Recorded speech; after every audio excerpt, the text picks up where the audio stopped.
Most Christians would say that everything in the Bible is true. Some would say that it contradicts itself. In the book Jesus Interrupted, we hear from a born-again Christian who became a historian and now believes what happened in the Bible to be true, but does not believe in God, and who also begins to break down the contradictions of the Bible.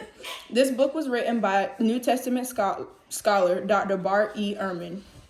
Bart expresses his own beliefs and thoughts about the Bible and how, in his opinion, it contradicts itself. He reads the Bible in the view of a historian, and that's how he became to write this book in March of 2009. His main purpose was to serve as a platform to show everyday people that while the Bible is true, there are some hiccups throughout caused by history, loss in documentation, translations, and other things. Christianity dates all the way back to 1st century AD. Many were persecuted for even practicing Christianity.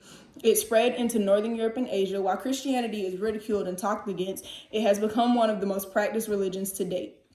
While Ehrman is not a practicing Christian, he is not necessarily bashing it. He is one of the top religious study scholars to teach any class on the Bible.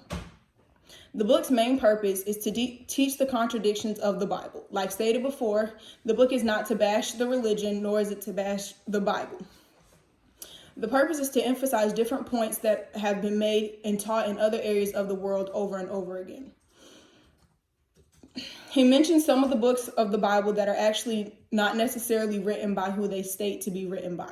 The Gospel of Peter is said to be written by the Apostle Peter. He states that the known document had been known about for years, but was not discovered until 1886 in Egypt.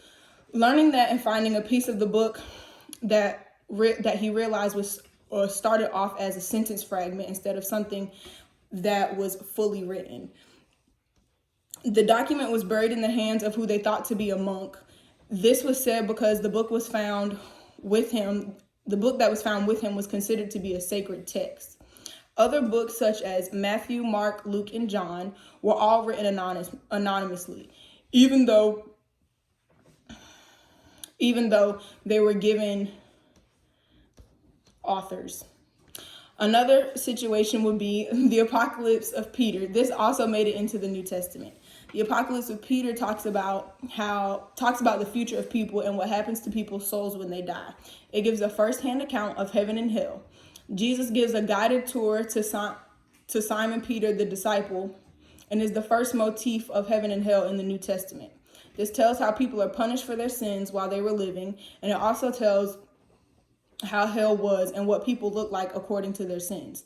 The entire experience was written in first person. People thought that it was written by Peter when in fact it was not. Ancient people condemned forgery, but it was widely practiced even in books that were forged. The Bible calls the Apostle Peter illiterate, so that being said, how could he have written 1st or 2nd Peter, especially being that most people in ancient Christianity could not read, write, or compose writings to be able to write a book. 13 letters claimed to be written by Paul, 6 of which were more than likely not written by him. 8 books of the New Testament are anonymous. Revelation is written by John. They're just not sure which John it's written by. 11 of the books of the New Testament that are not written by who they claim to be. Ehem makes a point of, did Jesus really exist? He feels as though he did because Jesus was called the Messiah and he was crucified, which is a Jewish concept, someone who Jesus sent to save the Jews. Some thought he was going to be a political figure. Some thought he would be a supernatural being. The Messiah was said to come and squash the enemy, and inevitably he was crushed by the enemy and tortured by the Romans, beat to death, and crucified. He makes the point of, why make up a story about being great and ending up being defeated and crucified, the lowest way to die? One of the reasons Christians had a hard time proving to people that Jesus was the Messiah was because no one felt as though the Messiah would be defeated and crucified. If Jesus was made up, they would have not made him a crucified Messiah.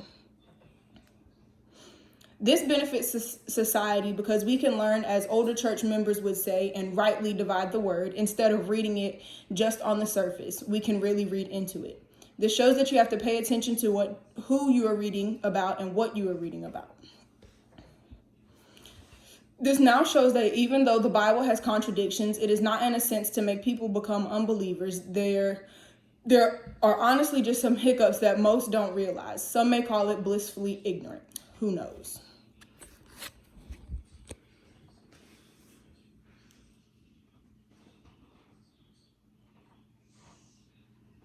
Okay, bye.